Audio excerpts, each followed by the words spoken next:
Adeemsi filannoo mana marii dhimmoota Islaamummaa Itoophiyaa dhiyeenya kana guutuu biyyattii keessatti gaggeeffamaa jiru hawwii fi abjuu hawaasa musliimaa biyya kanaa kan turedha.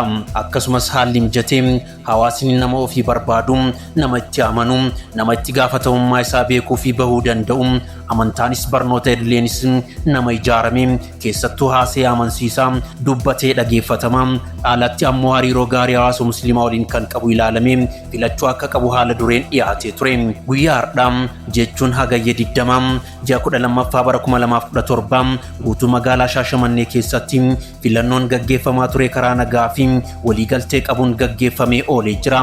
Masjida irraa kaasee hanga kutaa magaalaatti tartiibaan filannoon gaggeeffame umura irratti magaalaa Shaashamannee irraa namni lama Oromiyaadhaaf filatamanii darbanii jiru. Isaanis ulamoota keessaa Sheek Kaamil Hasan Falamaa fi hayyoota keessaa Sheek Abdullaa Hakiim Huseen Badhaasoo kan jedhaman filatamuun gara Oromiyaatti darbanii jiru. Dabalataanis koree hojii raawwachiiftuu majlisa magaalaa Shaashamannee ammoo Sheek Alii Buttaa, durataa majlisa magaalaa Shaashamannee Sheek Hajjii Birruu, itti aanaa isaanii Sheek Bashiir Gammadii barreessaa ta'anii filatamanii jiru. Ammas dabalataan hawaasummaa keessaa Haaji Kadiir Diidoo, dargaggoota keessaa Kadiir Amaanoo, dubartoota keessaa Araadii Waaqoo kan jedhaman filatamanii jiru.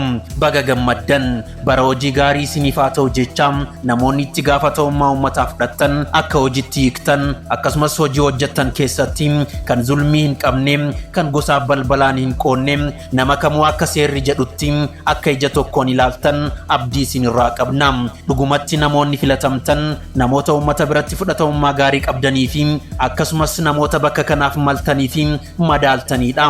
Bara hojii gaarii kun mana gurbaa qaxaleetiin miseensa ta'uun hin dagatinaa.